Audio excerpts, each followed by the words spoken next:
So several weeks ago, let me explain first to the new people. I'm Deacon Herb, not Father Herb. And you understand why I'm making that distinction in just a second. Several weeks ago, my wife, I am allowed to be married, that's the one distinction between the two of us. But my wife and two of our children thought that it was a good idea to have me watch 4 of our 5 grandchildren for an entire afternoon. Yeah, my reaction too. Now what you really need to know how bizarre that request was is 4 of those grandchildren are under the age of 3.5 all the way down to 6 months. And they trusted me to have them alone for 4 hours. In many ways I am. Thank you. But I have to tell you it went well. Went very well for almost the entire afternoon. But as it was getting close to the time when our children were coming home to pick up their children after work, our oldest granddaughter, who's sitting over here, and you may have seen her run up to me while you were all engaging each other, our oldest granddaughter, Josie, decided to get a little sassy, as only she can. And she did something wrong, so I had to say to her, Josie, don't do that again. So she went about playing with the other 3, and a little while later, she did it again. So I said, Josie, you know you're not allowed to do that. Now you need to stop. Still wasn't enough for Josie. She did it a 3rd time, and I had to get a little more stern with her, as we have to as parents and sometimes grandparents. So I raised my voice. Josephine, you know you're not supposed to do that. Now go sit in the bad girl spot. Well, she put her head down, walked over to the steps, and sat down and just sat there pouting. And it just so happened that as that was occurring, our one daughter was coming home, and she heard this conversation between Josie and me. She came down the steps, she looked at me with a smirk on her face, and she said, Dad, you still got it. My kids had this saying when they were growing up that I would put the fear of Dad in them.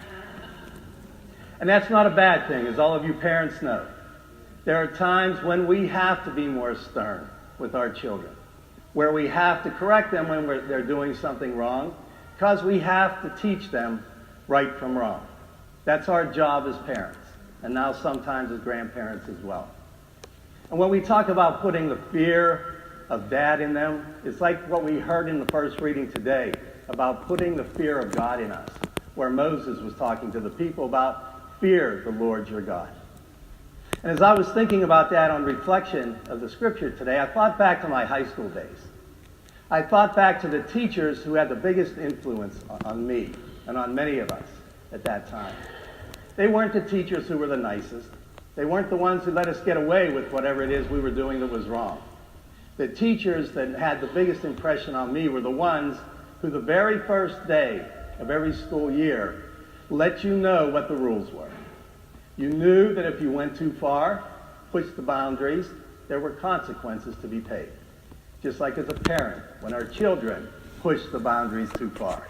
They know there's going to be some recourse for that, usually some sort of punishment. And these teachers that were like that were the most impressionable on me because they were fair. They were tough, but they were very fair. And they applied those rules equally to all of us. And any time we went outside the lines and they had to correct us, we knew it wasn't on them. We knew that it was on us because we weren't paying attention or listening to what they told us we had to do. It's the same thing with God. When we hear the term, fear the Lord your God, I remember when I was younger growing up, I used to think, why would I fear a God who loves me? Who loves all of us? As Father mentioned in the beginning, he loves every single one of us. Why would I be afraid? But then as I grew older, I came to understand what that meant.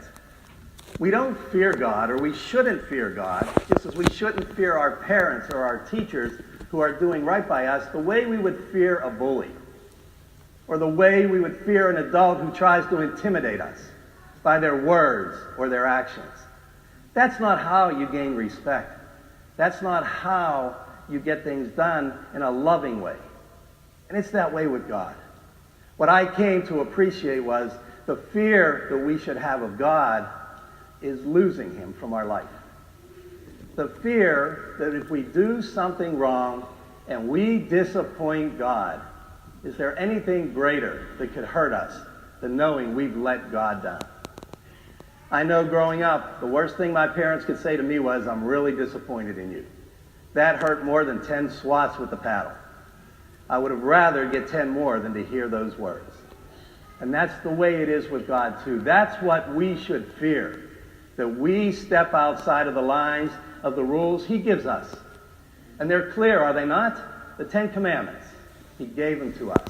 That's our roadmap for doing right. And we heard in our first reading today from Deuteronomy and also in the gospel reading, we heard Moses say the exact same words that Jesus spoke, that the 2 greatest commandments are to love our God with all our hearts, all our minds, all our strength, all of our soul, all of our very being. And then the second, which is equally as great, is to love our neighbor as ourselves. We can't say we love God if we truly don't love our neighbor. And who is our neighbor? We know the answer to that from the Good Samaritan passage in Scripture.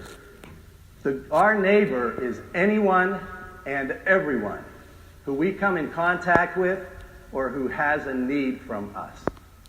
Everyone, no matter how different you may think they are from you, by the color of their skin, by their ethnicity, by the faith they practice. We are to love our neighbor as we love ourselves. And it is easy for us to say we love God, but it's not so easy for us to say we love all of our neighbors, as we witnessed last weekend in Squirrel Hill. So those of you that are new, I give homework after all of my homilies, and everyone else knows this.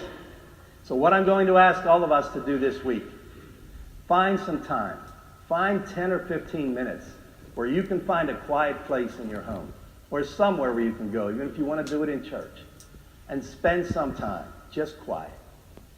And ask God, after reflecting on our lives and seeing, is there anyone who we are so angry at, so hateful towards, any individual, any group, ask God to help us through His mercy, through His graces, through His love, to find a way to either forgive or to let go. Not to hold on to that anger, not to hold on to that hate, but to let it go. So that we can truly say that we love God and we love our neighbor as the 2 greatest commandments. And while one of us doing that isn't going to make any difference in the world around us, stop and think for a moment. If each and every one of us makes that change in our life, and we all come together and we spread that love, and we make those changes here, it may just be the beginning of the change that our world so desperately needs.